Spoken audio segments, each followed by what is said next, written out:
ठीक है भाई, देखो।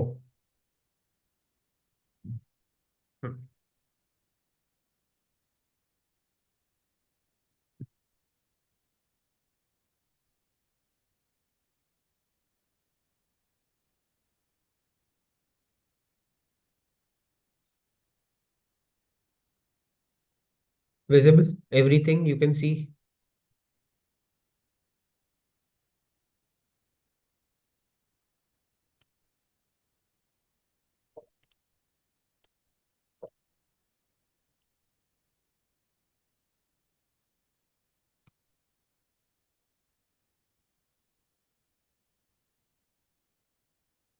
भाई देखो, पेपर का पहले फॉर्मेट समझते हैं।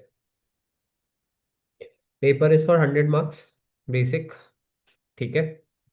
Out of which your technical knowledge is. Technical knowledge. ठीक है, out of which your technical knowledge is 80 marks. Your rest which ever is left over is professional marks.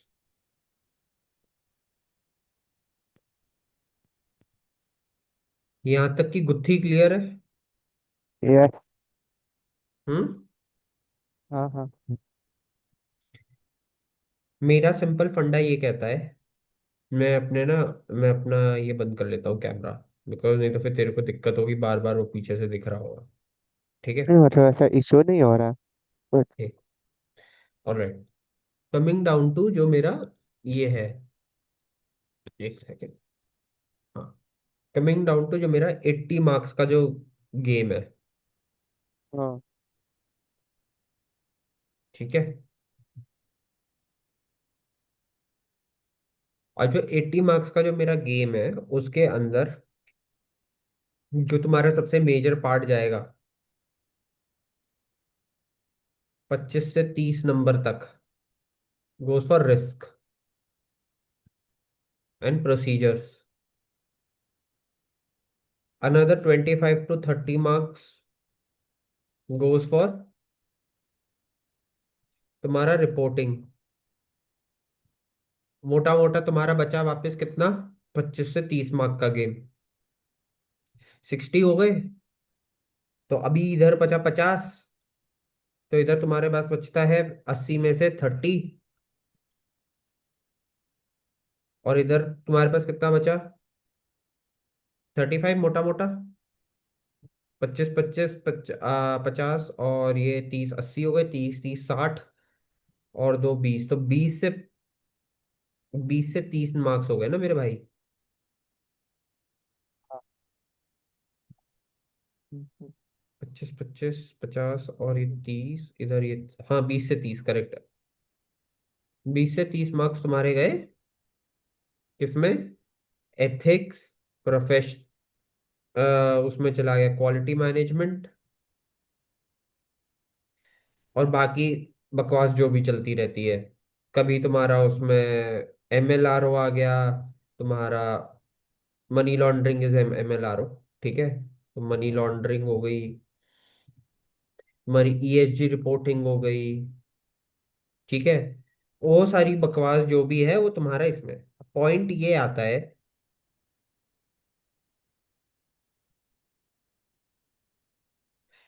कि ये जो तेरे ब्रैकेट्स है ना, ये इंटरचेंज हो सकते हैं। You should not be surprised. ठीक है। You should not be surprised with this. एक सेकंड में इसको भी वो कर देता हूँ, कंट्रोल कॉपी और TSV। हाँ। At the end of the day you should not be surprise कि 20 से 30 नंबर तेरा रिस्क एंड प्रोसीजर्स आ जाए, या फिर 20 से 30 नंबर तेरी रिपोर्टिंग आ जाए। But something that is clear कि these two areas, these are mandatory.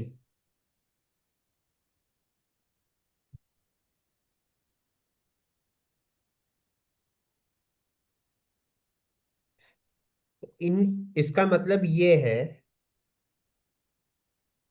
कि एग्जामिनर मर क्यों ना जाए,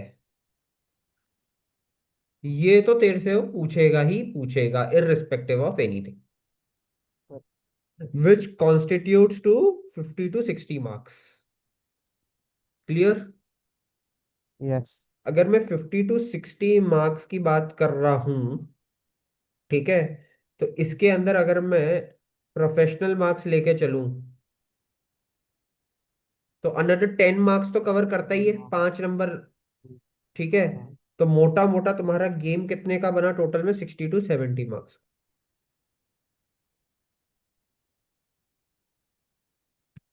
अब हम आते हैं तेरी प्रॉब्लम्स कहाँ पर है, जो हम लिस्ट आउट करेंगे अब। उसमें बुरा मत मानना। हाँ हाँ। हेलो, तू ईयरफोन्स यूज करता है क्या? हाँ। हटा के बात करना माइक से, लाउड स्पीकर पे। हाँ जी, क्या? हाँ। कुछ बोलिए आप। हेलो, आवाज आ रही है? हेलो। हेलो, आवाज आ रही है? हाँ ठीक है। हाँ, वो कीप इट दिस वे ना, बिकॉज उससे क्या होता है, तू बार बार अपने उंगली को उधर तक लेके जाता है, तू सांस छोड़ता है, यहाँ तक सुनाई देता है। चलो, okay. I will start with something which is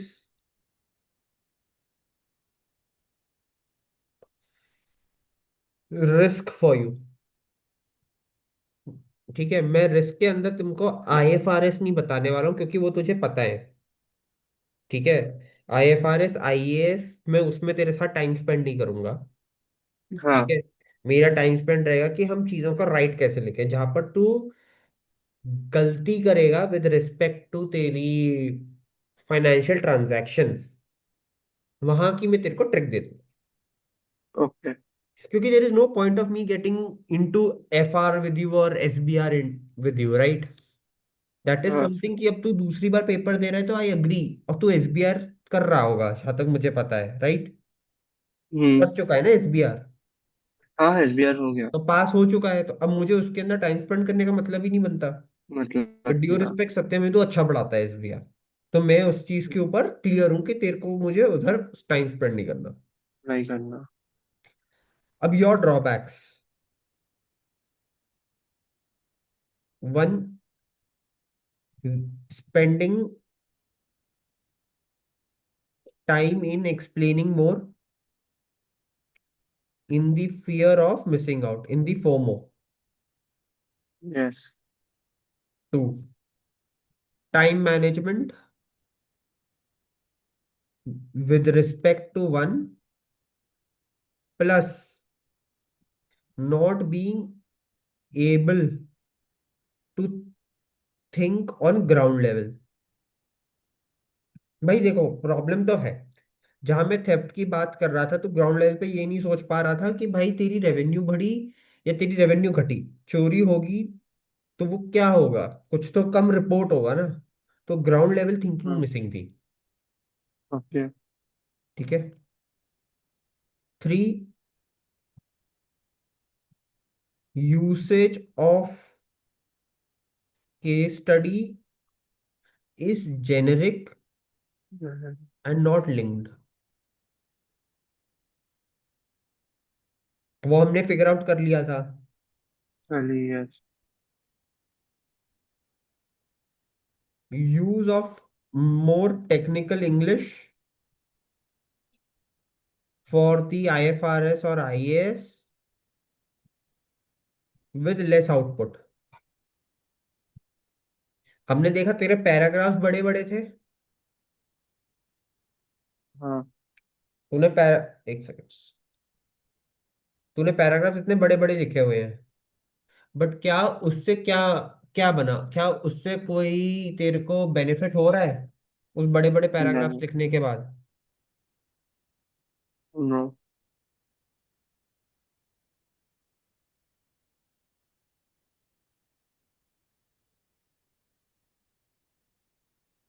एक सेकंड सर, मुझसे ना ये देखा नहीं जा रहा है। Charging port. हम्म। या आप चार्जिंग पोर्ट नहीं दिख रहा तो? I cannot see myself flickering a lot. It becomes distracting for me also ना भाई। या अंडरस्टैंड। तो सर होता क्यों है, पर लाइट की वजह से वो होता है? लाइट वो ऑफिशियल क्या, ऑफिशियल है ना वो, तो उससे हो जाता है, कोई नहीं, कैन फिक्स।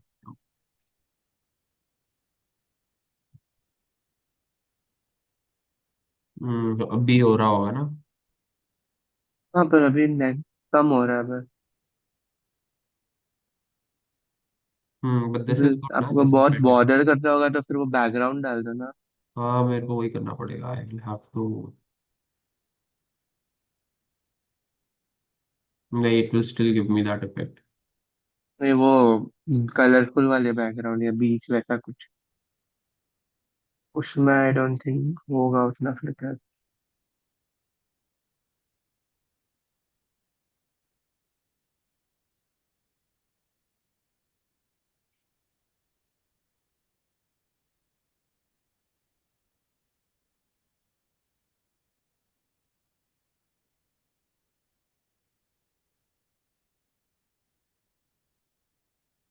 हाँ ठीक है, दिस इज स्टिल बेटर।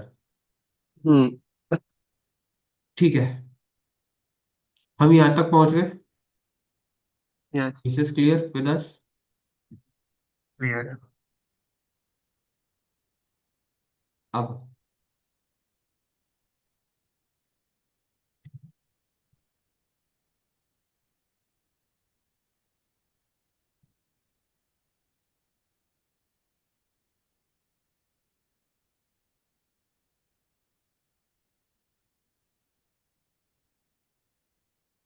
चलो, अब आते हैं हम यहाँ पर। देखो, रिस्क का क्वेश्चन अगर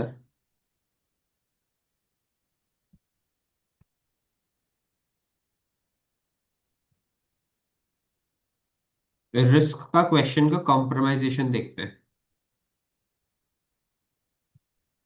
presentation not more than 2 marks, which includes, what all it includes: one, your bag, your basic addressal,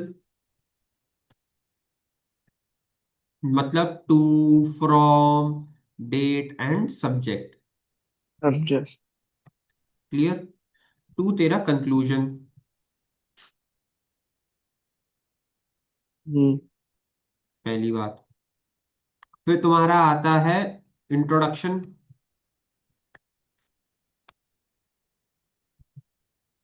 part of presentation, point one. समझा। हाँ। फिर आता है तेरी मटीरियलिटी। बस ठीक है। अब मटीरियलिटी तेरी किस तरीके से बनती है? एक मार्क होता है टू कैलकुलेट टोटल, वो होती है 5 मार्क्स की। 1 mark is to calculate, calculate material. जिसमें भी हाफ मार्क मिलता है फॉर पार्टनर्स इंस्ट्रक्शन।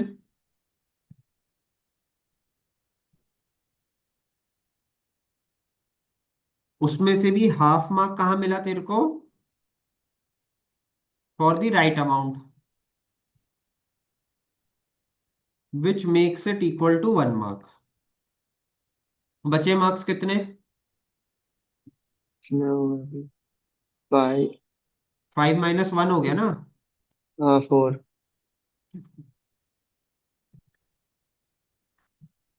2 मार्क्स तेरे को मिलते हैं for justification okay. And choosing the the bench right mark.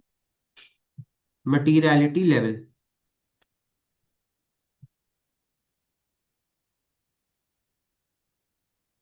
जो जो तेरा सबसे पहला जो पैराग्राफ बना, वो तो 3 मार्क्स का बना, समझा। हाँ। अब नेक्स्ट तेरे को कहाँ नंबर मिलेंगे वो समझते हैं, मटीरियलिटी के। मटेरियलिटी में कभी मिड पॉइंट लेते हैं हम? मैंने बहुत सारे आंसर्स पढ़ रहा था तो उसमें देखा था कि लाइक वो लोग मिड पॉइंट ले रहे थे दोनों उनको का। लेने दे। और एक चीज समझ, जैसे उन्होंने आंसर्स लिखे हैं, हाँ। तो वो मैच नहीं कर सकता, करेक्ट। क्योंकि वो आंसर्स लिखे गए हैं एक पैनल ऑफ 30-35 पीपल्स के थ्रू। आई मीन, हाँ। Even if there are 5 people to it, I don't care. At the end of the day, they are a panel of professionals. You cannot correct. match their level of experience, you cannot match their level of knowledge, and you cannot match their level of English, because they are using core IFRS and they are using standardized answers to it. तो उनको तो कहीं ना हाँ। कहीं बीच में लेना ही पड़ेगा। मैं यूजुअली लोअर लिमिट क्यों लेता हूँ, उसका एक, और हर कोई क्यों लेता है उसके बहुत स्ट्रेट अवे रीजन है।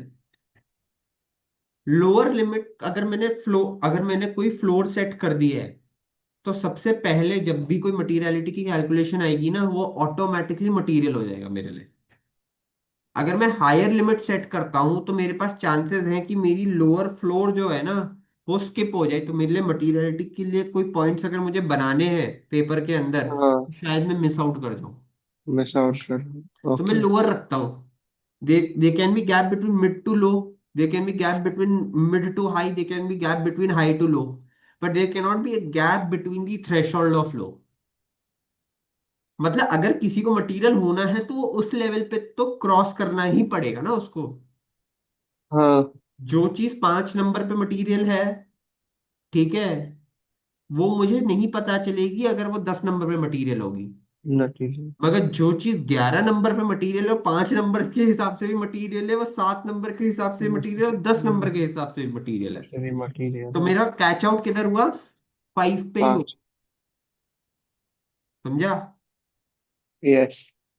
तो क्योंकि यार हमारे पास टाइम नहीं है ना, कि मेरे पास टाइम ही नहीं है, तो मैं उस चीज के ऊपर क्यों इतना दिमाग डिनोट करूं। है। क्लियर? क्लियर। अब मटीरियलिटी के एडिशनल नंबर्स कहाँ मिलते हैं? You get 1.5 marks for raising the point that materiality has been hit by any account balance on quantity level। मतलब तेरे को 1.5 नंबर एडिशनल मिल रहा है, हाफ, सॉरी,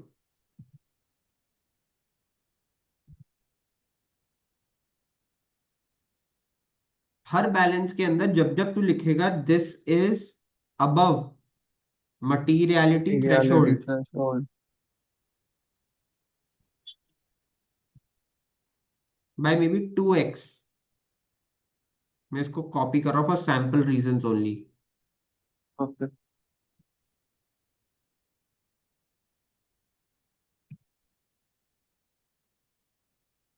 ठीक है, हाँ। तो तेरे को इसके आधे आधे नंबर मिल रहे हैं। बट हम क्या प्रैक्टिस करेंगे, our practice will B,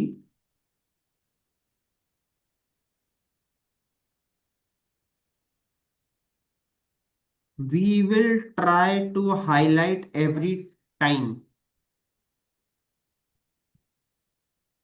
up till 3 to 4 risks।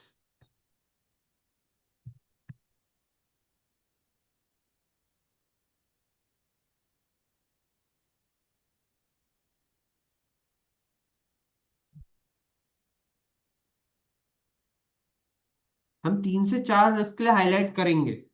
क्यों? क्योंकि हम ये प्रोविजन लेके चल रहे हैं कि हम यहाँ पर कुछ तो गलती कर सकते हैं।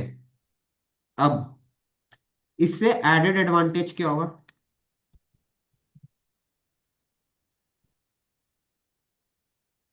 एनालिसिस के जो नंबर होते हैं ना, हाँ। वो भी एनालिटिकल, मिल जाएंगे। मार्क्स। तेरे को वो मिल गए।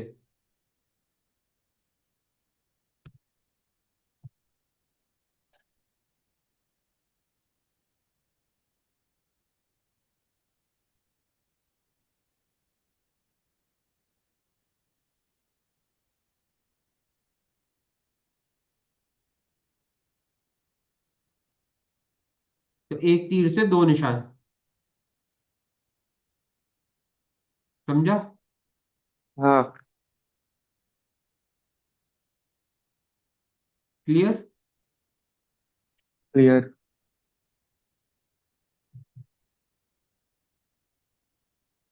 अच्छा, अब मुझे तब एक तक लगता था कि पास एनालिटिक सॉरी बोल।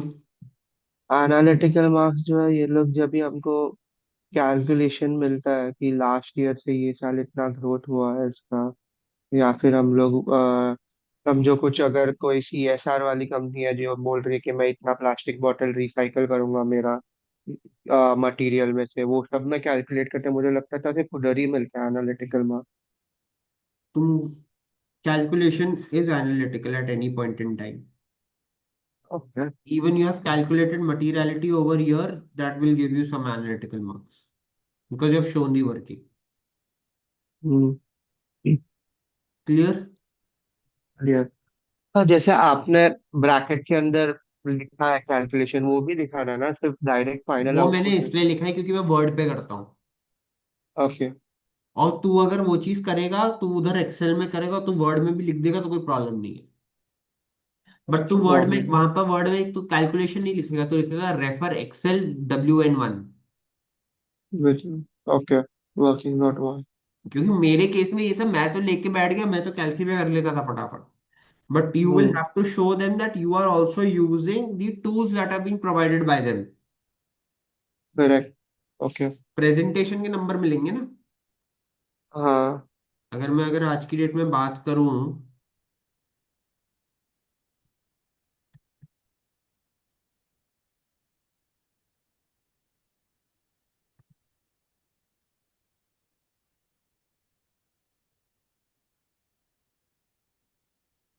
Analysis, evaluation, commercial acumen, scepticism. Scepticism. ठीक है, तुम्हारे लिए तो ये ही है ना, 5 एरिया। हाँ। Analysis, evaluation, commercial acumen. Critical. तो क्या कर रहा है पांच ही। मटीरियलिटी में? मटीरियलिटी में इवैल्यूएट कर रहा है। यहाँ हाँ। पर भी तो इवैल्यूएट एंड एनालिसिस कर रहा है। हम्म। क्लियर? क्लियर। अच्छा, बहुत बढ़िया। तो एक चीज बताओगे, 15 मार्क्स का, अगर 15 नहीं, 19 मार्क्स का अगर तुमको रिस्क लिखना है, how many risk will you write? 6 7। How did you come to that calculation? मैं तो यूजुअली मैं ये पहले अज्यूम करता था कि पर मार्क 2 मार्क का एक पॉइंट रहता है। फिर बाद में जब भी मैं पॉइंट्स लिख रहा था तभी ये बोला गया था कि आप तुम्हारा रिस्क का नंबर कम रिस्क लिखोगे, it is under okay, but तुम अगर कोई रिस्क लिख रहे हो उसके अंदर हर एक पॉइंट कवर करो, जैसे कि उसका मटीरियलिटी लेवल, वो चीज में क्या रिस्क है, क्या अंडर स्टेट हो रहा है, क्या ओवर स्टेट हो रहा है, basically focusing more on quality. बस पहले मैं ये नोटिस कर रहा था कि ज्यादा नंबर ऑफ रिस्क ढूंढने जा रहा था मैं, उसमें मेरा टाइम बहुत कंज्यूम होने पड़ रहा भी था। हम, if we are writing any risk, let's understand the format to it. Your opening statement. So any risk, जब भी तुम किसी भी रिस्क को लिखते हो, how will you structure हाँ। it? So your structure will give you marks. Remember hmm. one thing, जब भी AAA का पेपर लिखना है, स्ट्रक्चर करके लिखना है। ठीक है? ठीक है। Structurization, opening line from the case study, this is the base to start your answer, this will help you and the examiner. भैया फोन उठाओ। हाँ, this will help you and the examiner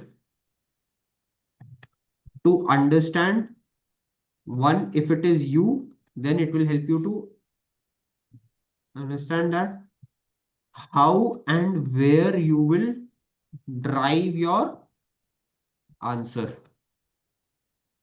importance बता रहा हूं कि हम वो opening line एक लाइन की क्यों लिखनी है, वहां से control hmm. C control V करके। For examiner it will help him और her to know that you have case linked and pick the right or the incorrect thing। Three, even if you picked incorrect. an incorrect thing and drove to the right manner, you will end up getting marks, because in professional papers there is no wrong answer until you are able to, justify. समझे? समझा। अगर examiner के exam की में IAS 16 नहीं भी लिखा होगा और तेरे हिसाब से आईएएस 16 है, तूने जस्टिफाई कर दिया अंडरस्टेट ओवरस्टेट, हाँ। नंबर मिल जाएंगे। समझे गुरु? यस। अब opening line to be linked with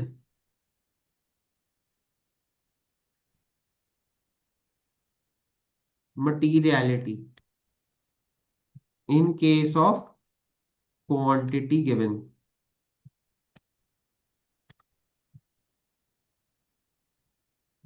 and show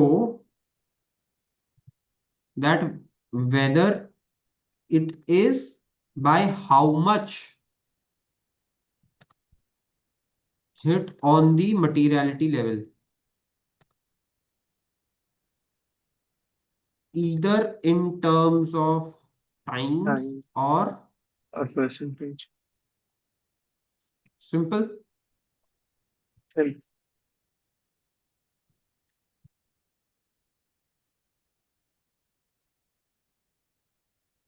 clear? ये उसके बाद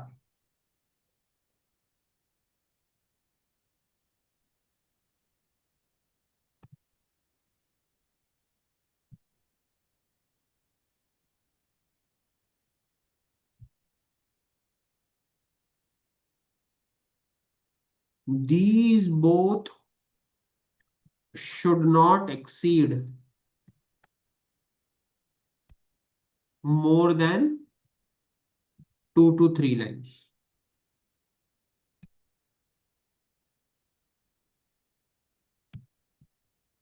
Maximum time to write these lines should not exceed more than 1 minute।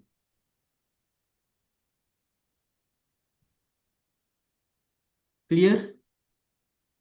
Yes. मैं तेरे को टाइम मैनेजमेंट भी समझा रहा हूँ। हम्म। 1 मिनट भी बहुत ज्यादा है, क्यों? उसका रीजन है।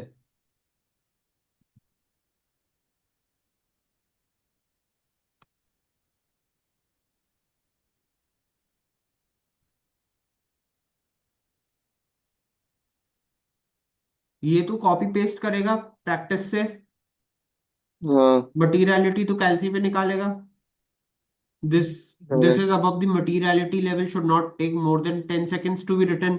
जो तेरी नंबर हाँ। आएगी वही टाइम लेगी बस। हम्म। हमें फास्ट बनना है। हमारा एम ये है, we have to be effective, efficient and economical.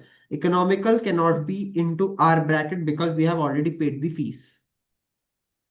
So effective and efficiency is only two things that you can do now। Clear? Clear.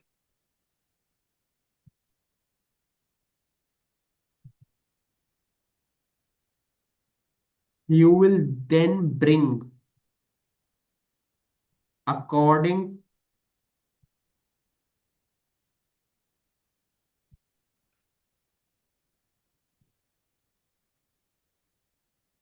To the relevant accounting standard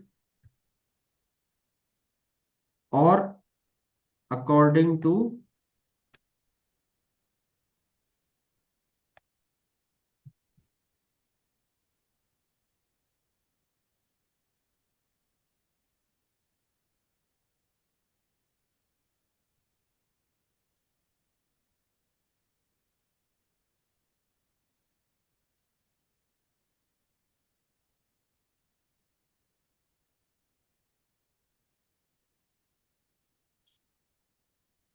भाई मैं सबसे पहले लेके आऊंगा कि भाई अकॉर्डिंग टू दिस इसका treatment ये होना चाहिए था। हाँ। ठीक है।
समझा क्या लिखा है?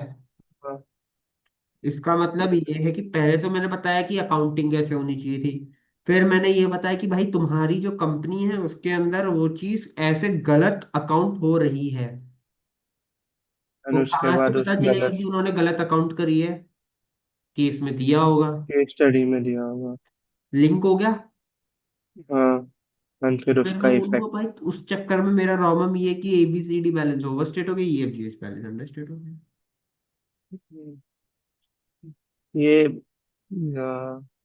उसका वो मैंने पढ़ा था, वो MARE करके कुछ बोलते हैं। होता होगा कुछ भाई, मैंने कभी तक नहीं पढ़ा आज तक। हाँ। नहीं मतलब मेरे को, मैं भी वैसे पहले मटेरियलिटी मेंशन करो कि वो हो रहा है कि नहीं, फिर तुम्हारा करेक्ट अकाउंटिंग ट्रीटमेंट या स्टैंडर्ड लिखो, फिर उसका स्टैंडर्ड रिस्क नहीं क्या लिखना है। है। नहीं मतलब रेफर करो कि इसके हिसाब से। पर तभी मैं एक्चुअली उसके लिए मैं स्टैंडर्ड लिख रहा था, इसके लिए मेरे आंसर्स में मैंने स्टैंडर्ड को भी एक्सप्लेन कर रहा था मैं। फिर तो हम्म। जो आपका का रिस्क है एंड उसका इफेक्ट, बैलेंस शीट या फिर इन शॉर्ट फिनेंशियल स्टेटमेंट पे उसका effect, over statement, under statement.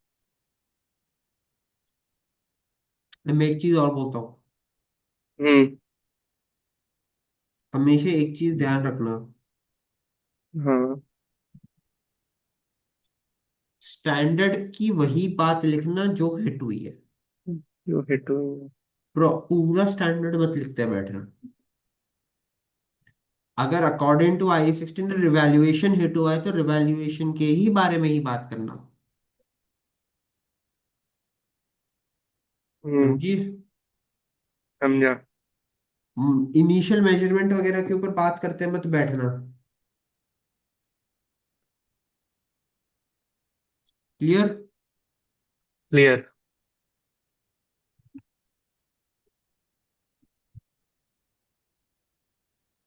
आज का तुम्हारा ये ज्ञान है। अब अगर मैं पास्कल कंपनी उठाता हूँ,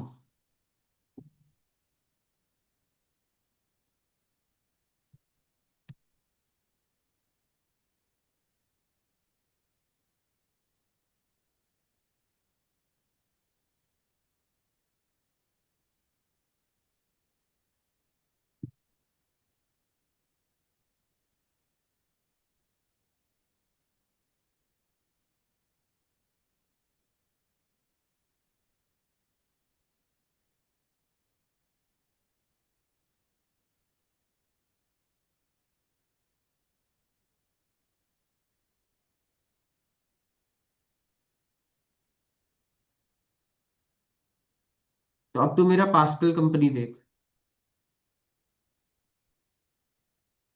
सबसे पहला लाइन वही जो आपने बोला था, कॉपी पेस्ट करना केस स्टडी में से।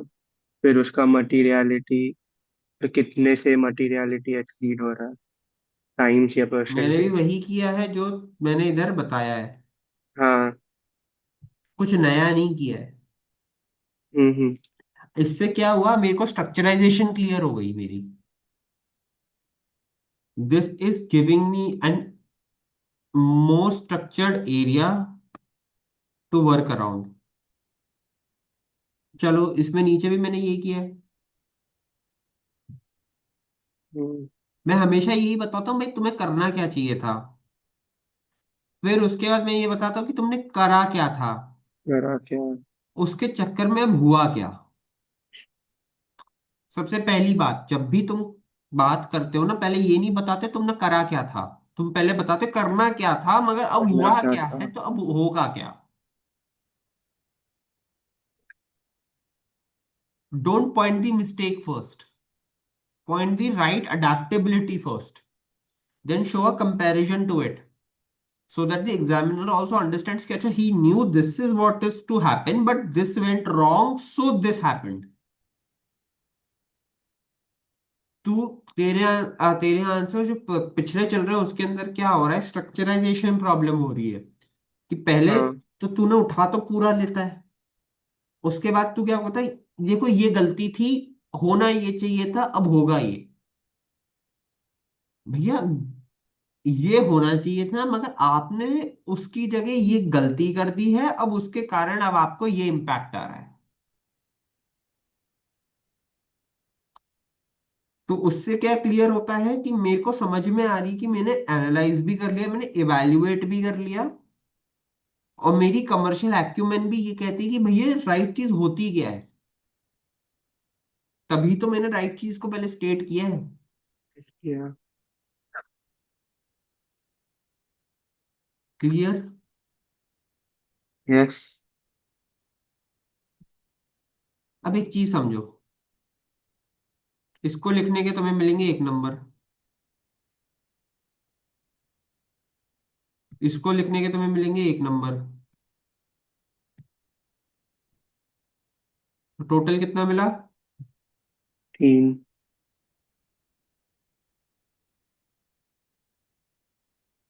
और वो जो हाफ नंबर ऊपर मिला है, वो तेरे को सिर्फ 3 रिस्क के लिए मिलेगा, उसके बाद वो नहीं मिले। मिलने वाला आधा नंबर। तो ओके। अगर तेरा, तो अब मैं उस आधा नंबर को साइड रखता हूं, तो 19 मार्क्स, ठीक है, तो is equal to 19 divided by 3। 6 risk लिखने थे हाँ। और हम 7 लिखेंगे। बैकअप के लिए। We will always round to next number. अब फॉर एग्जाम्पल अब तेरे को 7 रिस्क नहीं मिले, तब तू 6 रिस्क पे ही रहेगा, 6 रिस्क पर ही रहेगा। Then you will take the liberty of thinking about those 1.5 marks that you are going to get along materiality। नहीं तो मेरे जैसा बंदा होता तो मैं तो क्या करता था, 19 मार्क्स इधर आ गए, ठीक है, 3.5 marks, 3.5 marks, 3.5 marks is equal to sum 10.5। 1 risk, 1 risk, 1 risk, balance कितना बचा। 8.5। 19 - 10.5 कितना हो गया, 8.5। दिस डिवाइडेड बाय 3 नंबर का रिस्क होता है, तो 2 + 3 5। 2.8 क्या होता है, 3 होता है, 3 + 3 6। तेरी हाँ। कैलकुलेशन घूम फिर के उतनी ही आनी है, मोटा मोटा। समझा। समझा।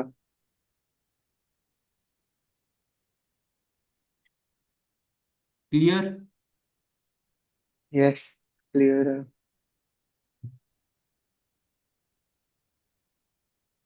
अब तुम्हारे लिए कौन से स्टैंडर्ड्स हैं जो तुम्हें 2 दिन के अंदर रिवाइज करने हैं, क्योंकि now I have given you how risk has to be dealt with. Now another तो problem to be solved. You are confused on what is understated. what is overstated?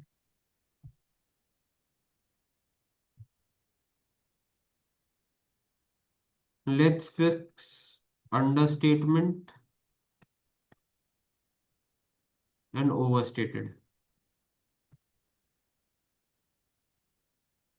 ठीक है? Whenever you have to think, do this. AED, Asset expense increase is equal to debit. Credit, Liabilities or income income, increase is equal to credit. credit. Then vice versa. अगर याद नहीं रहता है तो Dubai की currency which is AED AED, में ली India का insurance. LIC की पॉलिसी। ये हमने 11th में बनाया था। दुबई की करेंसी, AED में लिया LIC की पॉलिसी। तेरे को बोल, तू बोलेगा नहीं टेक्निकली। अब अगर कोई असेट डिक्रीज हो रही है हाँ, तो क्रेडिट हो रही होगी, तो असेट कम हो रही है तो asset is credited which is equal credited, to understatement. Understatement. Understated. हाँ, अब उसके कारण अगर कोई लाइबिलिटी इंक्रीज हो रही है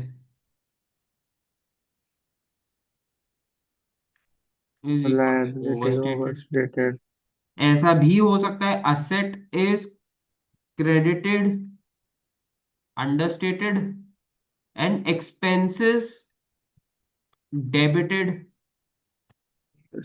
ओवरस्टेटमेंट। तो अब तू ये देखा करेगा कि क्या चीज घटी क्या चीज बढ़ी, जो चीज घटी बढ़ी उसके बेसिस पे तू अंडरस्टेटेड ओवरस्टेटेड खेला करेगा। क्लियर? यस, क्लियर है।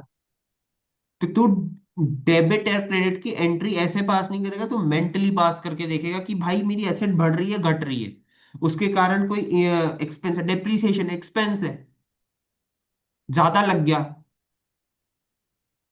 तो अगर मतलब अगर डेप्रिसिएशन ज्यादा लग गया मतलब ओवरस्टेट हो गया, तो प्रॉफिट्स क्या ओवरस्टेटमेंट होंगे? है, अंडरस्टेट अंडरस्टेट हो होगा। जाएंगे। एक्सपेंस बढ़ा तो प्रॉफिट कम, एक्सपेंस घटा तो प्रॉफिट ज्यादा। चलो। असेट बढ़ा तो लाइबिलिटी भी बढ़ सकती है, किसी कुछ भी हो सकता है, वो तो तुम्हें एक केस बताएगा। तो केस में ये देखेगा कि मेरी कौन सा बैलेंस क्या कर रहा है। इक्विटी क्या होती है? लाइबिलिटी होती है, क्रेडिट बैलेंस है। अक्रूड इनकम क्या होता है? स्टूडेंट कम भी तो liability. Income that is earned. Deferred income liability है। स्टूडेंट इनकम जो तुम्हारा आना अक्रूड बाकी है इनकम वो इनकम एसेट विच है। Is earned. हम्म। हाँ, अक्रूड इनकम क्या होती है? जो हमने कमाया है, काम कर लिया है, आना बाकी। भाई प्रॉपर डेफिनेशन बताओ।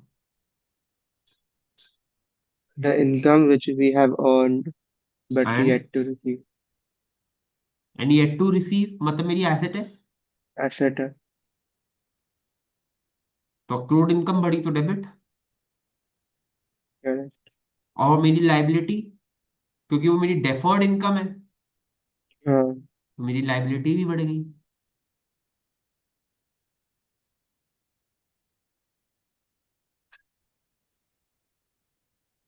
समझे? यस। अब तुम्हारा होम, अब तुम क्या करोगे? विनबेरी को ठीक है, अब मैं वो सॉल्व भी करूंगा विनबेरी को तेरे साथ। ओके। और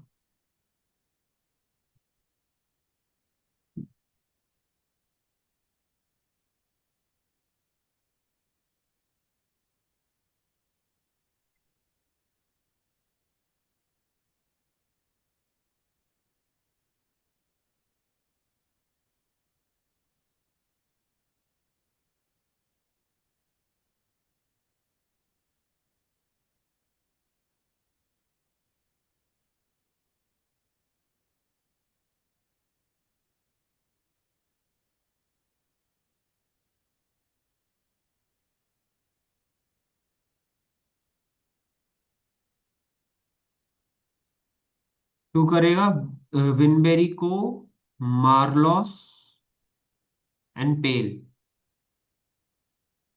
नहीं, मार्लोस एंड। तो चलो रिपोर्टिंग है, छोड़। विनबेरी करेगा, हाँ। और पेल को करेगा और रेडबैक तेल को को। करेगा। रेडबैक छोड़ दे। और विनबेरी एंड तेल। विनबेरी ही कर चल। और कल तू सबमिट करेगा मेरे को। Okay. But I want it fresh.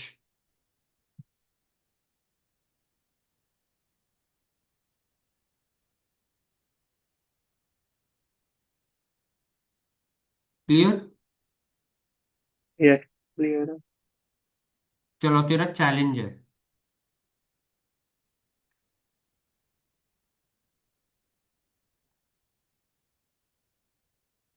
Challenge is complete it in 1 hour 5 minutes। I'm अरे बट हाँ सॉरी, वो तो पूरा क्वेश्चन हो जाएगा ना। रुक रुक रुक रुक। चैलेंज देना है तो ढंग से दे दो। रिफ्रेश करना है। सिर्फ रिस्क करना है ना इसका। तो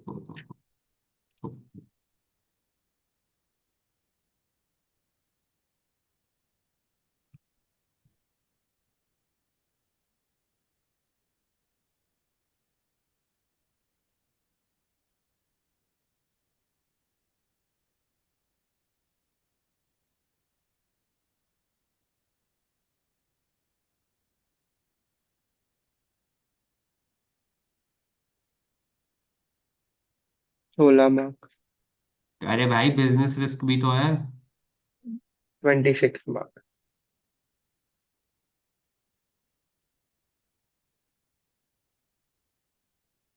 हाँ मैंने स्क्रीन हटाई है, रुक। बिजनेस के लिए भी कोई दूसरा टेक्निक है या उसमें? 16 नंबर का दिया है ना तेरे को उसमें। हाँ। बिजनेस रिस्क आज नहीं करा रहा मैं, कल ही कराऊंगा। तो परसों ओके। करूंगा 16। 15 मिनट में खत्म करके दिखाएगा। 15 मिनट। मेरा रिकॉर्ड है भाई, सेक्शन ए का क्वेश्चन 1 घंटा। 1 घंटा। 1 घंटे में कर लिया आपने? 1 घंटा। और मेरा ट्रिपल इतना? ए का रिकॉर्ड है। मैंने 3 घंटे का पेपर खत्म किया था 2 hours 25 minutes, मेन पेपर तो आपका सेंटर। पूरा पेपर कैसे खत्म हो जाता है इतना जल्दी? यही तो ट्रेनिंग है भाई, और रैंक भी आई थी भाई साहब। हाँ। और क्या, गर्ल्स में क्या रैंक बात कर लेके रहे आया हो? था भाई मैं। गर्ल्स में रैंक आया था? लेकिन मैंने पेपर मस्कट क्या से दिया रैंक था ना आया था? इसलिए। मेरी रैंक आई ओ। थी 3 आई थी मेरी, हाँ। ओ। क्या स्कोर था आपका? 69। नहीं, पर ऑडिट में तो यूजुअली उतना भी बहुत डिफिकल्ट होता है ना अचीव करना। आते हैं नंबर ऑडिट में, सोचने की पर बात। 90 थोड़ी आते हैं लोगों को जैसे बाकी सब सब्जेक्ट्स में आते हैं। आते हैं, सब आते हैं, सब आते 90 भी आता है ऑडिट में? हैं। अभी क्या रिसेंटली बात। एक केस गया था, ट्रिपल ए में तो नहीं आते, बट हाँ मैंने ऑडिट में देखा था, अभी 99 का एक स्कोर आया था एक बच्चे का। कुछ ना। 99। 99?